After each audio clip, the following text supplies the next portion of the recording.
गांव में रतन नाम का लड़का अपने भैया बिरजू और भाभी आरती के साथ रहता था। रतन आराम से अपने कमरे में लेटा था कि तभी बिरजू उसके पास आकर बोला, ऐसा कब तक चलता रहेगा रतन? तुम कोई काम धंधा करोगे या नहीं, या ऐसे ही दिन भर आवारागर्दी करते रहोगे? भैया आप तो हमेशा मेरे पीछे ही पड़े रहते हैं। तुम्हारी चिंता होती है भाई, इसलिए तुम्हें बोलता रहता हूँ। आज अगर माता पिता होते तो क्या वो भी मुझसे ऐसी बात करते? विश्वास करो भाई, अगर आज माता पिता जिंदा होते तो उन्हें तुम्हें देखकर बहुत दुख होता। रतन, मैं तुम्हारा बड़ा भाई हूँ, मुझे गलत मत समझो। कल को मुझे तुम्हारा ब्याह भी करना है। 4 पैसे अगर घर में कमा कर लेकर आओगे तो बाहर के लोग तुम्हारी ही तारीफ करेंगे। इतना बोलकर बिरजू कमरे से बाहर निकल गया। बिरजू की पत्नी आरती बिरजू से बोली, आपको रतन से इस तरह से बात नहीं करनी चाहिए, अब वो जवान हो गया है। तुम तो जानती हो आरती, माता पिता के गुजर जाने के बाद मैंने ही रतन को पाल पोस कर बड़ा किया है। मुझे उसकी चिंता होती है। और जैसे मुझे तो उसकी कोई चिंता ही नहीं होती। मत भूलो मैं रतन की भाभी हूँ और भाभी माँ समान होती है। तो फिर तुम ही उसे कुछ काम धंधा करने को क्यों नहीं कहती? मेरी बात तो वो मानेगा नहीं, हो सकता है तुम्हारी बात मान जाए। इधर रतन का अपने बड़े भाई की बात सुनकर मूड खराब हो चुका था। वो गुस्से से उठकर बाहर की तरफ जाने लगा। तभी बिरजू रतन की ओर देखकर बोला, अरे कहाँ जा रहे हो? कहीं नहीं भैया, थोड़ी देर बाद वापस आ जाऊंगा।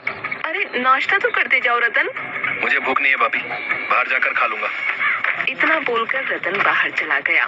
बिरजू अपनी पत्नी से बोला, देखा, ये सब तुम्हारे लाड़ प्यार का नतीजा है। आरती, मुझे इस लड़के के लक्षण बिल्कुल भी सही नजर नहीं आ रहे। तुम तो बस उसके हमेशा पीछे पड़े रहते हो। अब उसे काम धंधे के लिए बोलने की तुम्हें कोई जरूरत नहीं है। मैं उसे प्यार से समझा दूंगी। इधर रतन गुस्से से घर से बाहर निकला ही था कि तभी गांव का मुखिया रास्ते में उसे मिल गया। अरे रतन, सुबह सुबह इतने गुस्से में कहाँ जा रहे हो भाई? मुखिया जी, भैया जब देखो मेरे पीछे पड़े रहते हैं, हमेशा बोलते रहते हैं कि कोई काम धंधा करो। वो कुछ गलत तो नहीं बोलता बेटा। मत भूलो, तुम्हारे बड़े भैया के तुम पर बहुत उपकार हैं। माता पिता के गुजरने के बाद उसने तुम्हें अपनी संतान की तरह पाला है। लेकिन मुखिया जी, मैं कोई बड़ा काम करना चाहता हूँ, छोटा मोटा काम नहीं करना चाहता। बिरजू इसी बात से डरता है रतन कि तुम बड़े काम के चक्कर में कोई उल्टा सीधा काम ना करने लगो। रतन, जीवन में कभी कोई ऐसा काम मत करना जिससे तुम्हारे बड़े भाई का सर नीचा हो। तुम्हारे बड़े भैया का इस गांव में बहुत सम्मान है। और रतन, काम छोटा हो या बड़ा, काम काम होता है भाई। अगले दिन रतन अपनी भाभी से बोला, भाभी मुझे माफ कर दीजिए, कल मुझे भैया की बात पर बेवजह गुस्सा आ गया था।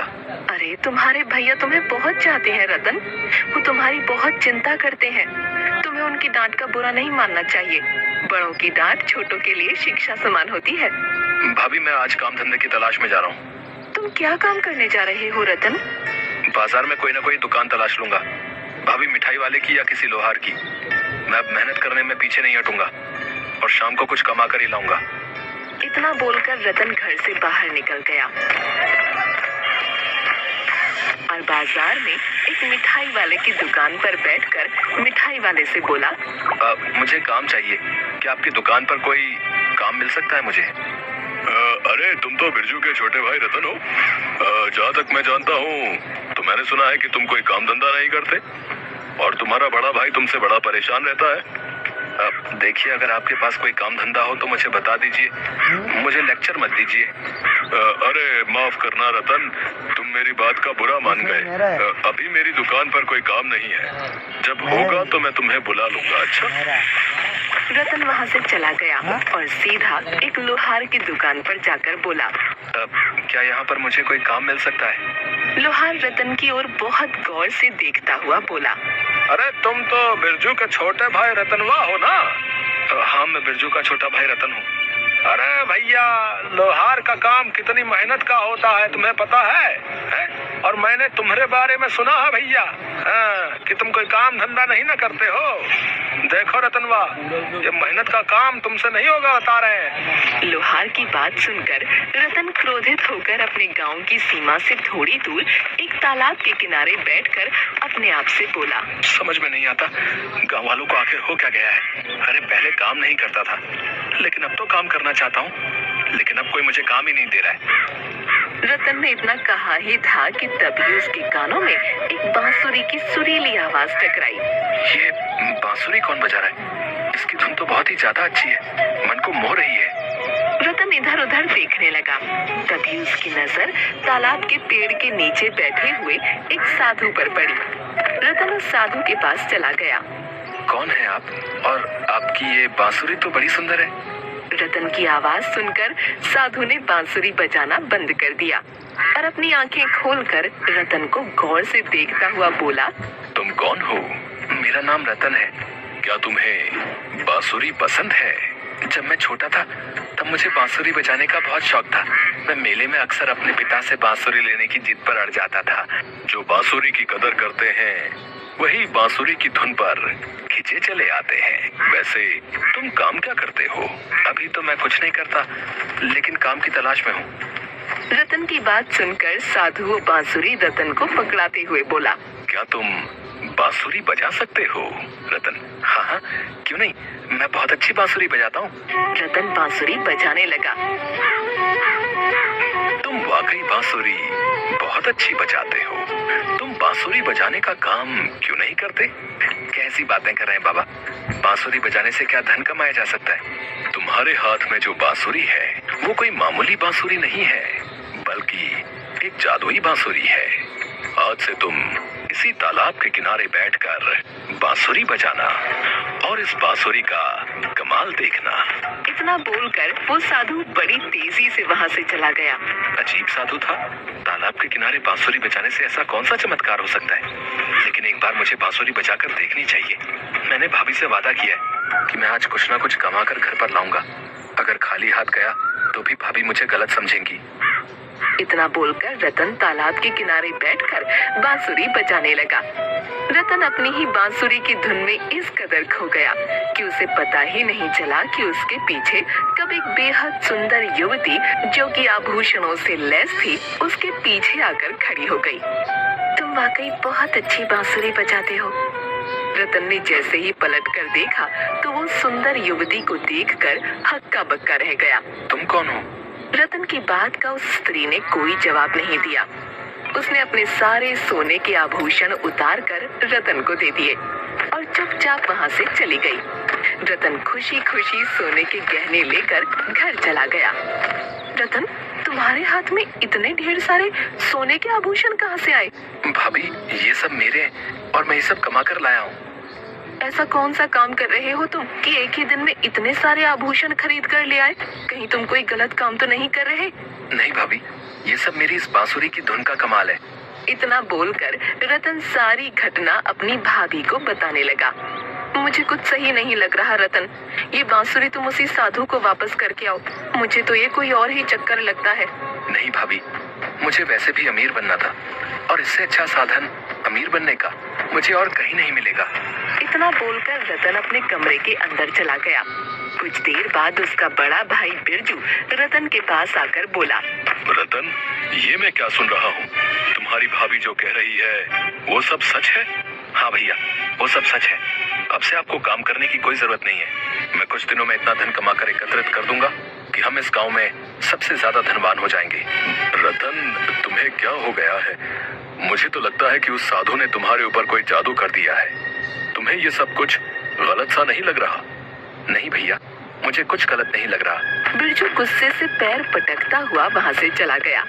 अगले दिन जब रतन सोकर उठा तो उसे सोने के आभूषण गायब मिले। रतन गुस्से से अपने भाई के कमरे में जाकर उससे बोला, कल जो मैं सोने के आभूषण लेकर आया था वो कहाँ गए? मुझे क्या पता वो कहाँ गए। बिरजू की बात सुनकर रतन गुस्से से आग बबूला हो गया। भैया, ये क्यों नहीं कहते कि जब मैं कल वो सोने के आभूषण लाया था तो आप मुझे देखकर जल भुन गए थे? ये क्या कह रहे हो रतन? तुम्हें अपने भैया से ऐसे बात करते हुए शर्म नहीं आती? मैं बिल्कुल सही कह रहा हूँ भाभी। भैया को मेरी कामयाबी बर्दाश्त नहीं हुई और इसीलिए उन्होंने मेरे कमरे से गहने चोरी कर लिए। लेकिन कोई बात नहीं, मेरे पास ये बांसुरी है। रतन दोबारा उसी तालाब के किनारे जाकर बैठकर बांसुरी बजाने लगा। कुछ देर बाद उसकी आंख खुली तो उसके सामने एक सुंदर औरत जो कि आभूषणों से लैस बैठी कुछ कुछ देर बाद उसकी आंख खुली तो उसके सामने एक सुंदर औरत जो कि आभूषणों से लैस बैठी थी उसे निहार रही थी। कौन हो तुम? उस सुंदर औरत ने कोई जवाब नहीं दिया, बल्कि अपने सारे आभूषण उतार कर रतन को देकर चली गई। ये बांसुरी तो वाकई चमत्कारी निकली। अब मैं ये सारा सोना घर नहीं ले जाऊंगा, बल्कि पहले मैं इसे बाजार में बेच दूंगा। रतन आभूषणों को लेकर सुनार की दुकान पर चला गया और सारे आभूषण सुनार की दुकान पर रख दिए। अरे भैया, इतने ढेर सारे सोने के आभूषण क्या कहीं से चोरी करके लाए हो क्या? चोरी करके नहीं लाया, बल्कि कमा कर लाया हूँ। इसे खरीदोगे कि नहीं खरीदोगे? खरीदूंगा, लेकिन आधी कीमत पर। ये कैसी बातें कर रहे हो? आधी कीमत पर क्यों? क्या तुम्हारे पास इसकी पक्की रसीद है? वो तो मेरे पास नहीं है। तब तो मैं आधी कीमत पर ही खरीदूंगा। बेचना है तो बेचो, नहीं तो किसी और दुकान का रास्ता नापो। रतन अपने आप से बोला, आधी कीमत पर बेचना भी बुरा नहीं है। कल और जाकर कमा कर ले आऊंगा। ठीक है, मुझे इसकी आधी कीमत ही दे दो। सुनार ने रतन को सोने के आभूषणों की आधी कीमत दे दी। रतन पैसे लेकर अपने घर आ गया। उसके हाथ में इतने ढेर सारे पैसे देखकर उसका बड़ा भाई बिरजू बोला, रतन, ये इतने ढेर सारे पैसे तुम कहाँ से लेकर आए? बिरजू की बात सुनकर न जाने क्यों रतन को बुरी तरह से क्रोध आ गया। आपको इससे क्या मतलब है भैया? आप ही कहते थे ना कि कुछ काम कर लो, कुछ काम कर लो। अब जब मैं ढेर सारे पैसे कमा रहा हूँ तो मुझसे इतने सारे सवाल क्यों पूछ रहे हो? इतने सारे पैसे कमाने में 1 साल बीत जाता है। एक दिन में इतने सारे पैसे या तो केवल एक बहुत बड़ा बिजनेसमैन कमा सकता है, या फिर कोई बहुत बड़ा चोर। सीधे सीधे क्यों नहीं कहते भैया कि आप मुझसे अब जलने लगे हो? लेकिन चिंता मत करो, कुछ दिनों बाद मैं इस मकान को छोड़कर चला जाऊंगा और अपने लिए एक आलीशान कोठी बनवाऊंगा। तब मेरी कोठी को देखकर आराम से चलते रहना। इतना बोलकर रतन अपने कमरे में चला गया।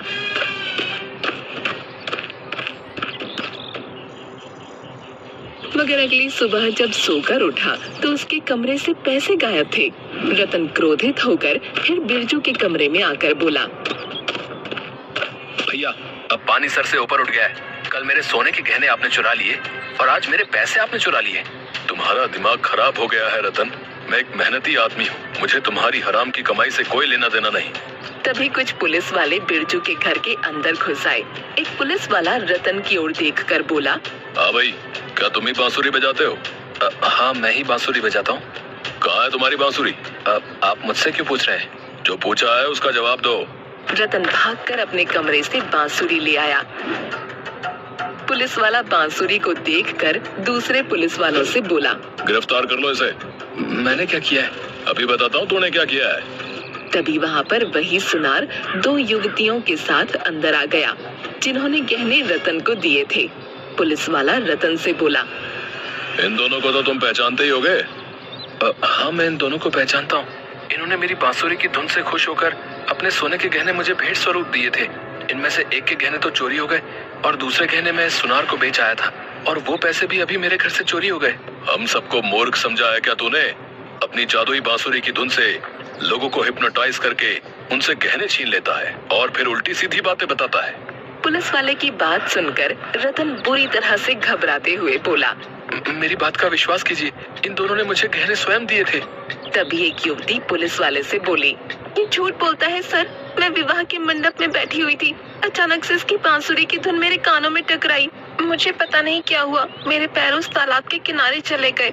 जब मुझे होश आया तो मेरे सोने के आभूषण मेरे तन से गायब थे। अगर मुझे कुछ याद था तो सिर्फ इसका चेहरा। उस दूसरी औरत ने भी पुलिस वाले को यही बताया। तुम्हें तो उम्र कैद की सजा होगी। रतन फूट फूट कर रोने लगा। रतन का रोना उसके बड़े भाई से ना देखा गया। सर, मेरा भाई सच बोल रहा है। ये बहुत भोला है। मुझे विश्वास है मेरे भाई ने कुछ गलत नहीं किया, बल्कि इसके साथ स्वयं कुछ गलत हुआ है। तभी गांव का मुखिया कुछ लोगों के साथ एक साधु को पकड़कर वहां पर ले आया और बोला, गिरफ्तार करना है तो इस साधु को करिए सर। सारी की सारी करतूत इसी की है। कल जब बिरजू ने घटना मुझे बताई थी, मैं तभी से बिरजू के घर पर नजर रखे हुए था। इतना बोलकर मुखिया बिरजू से बोला, तुम कह रहे थे ना कि सोने के गहने आखिर चोरी कैसे हो गए। मैंने इसे स्वयं सोने के गहने चोरी करते हुए देखा था, और तो और आज सुबह भी मैंने इसे तुम्हारे घर पर निकलते हुए देखा था। पुलिस वाला साधु से बोला, क्या मुखिया जी सच बोल रहे हैं? मुझे माफ कर दो इंस्पेक्टर साहब, ये सच बोल रहे हैं। मैं कोई साधु नहीं हूँ। ये बांसुरी मैंने एक साधु से चुराई थी। मुझे इसका राज पता था। इसकी धुन सुनकर हर वो स्त्री सम्मोहित हो जाती है जो सोने के आभूषण पहने हुए होती है। समझ गया। इसका मतलब दूसरे गांव में जिन औरतों के आभूषण गायब हुए थे उनमें भी तुम्हारा ही हाथ था, है ना? हाँ, उनमें भी मेरा ही हाथ था। जब मैंने रतन को पहली बार देखा तो मैं समझ गया कि वो बहुत भोला है। मैंने इसके भोलेपन का फायदा उठाया। पुलिस वाले ने उस साधु को गिरफ्तार कर लिया और रतन को छोड़ दिया। बिरजू रतन से बोला, अब तुम्हारा क्या इरादा है? मुझे माफ कर दो भैया। अब मैं आपके साथ ही मेहनत करूंगा, कभी भी लालच नहीं करूंगा। इस बांसुरी का क्या करोगे? मैं इस बांसुरी को तालाब में फेंकाऊंगा ताकि ये बांसुरी किसी और को न मिले। रतन उसी दिन उस बांसुरी को तालाब में फेंक आया और मेहनत से अपने भाई के साथ मिलकर काम करने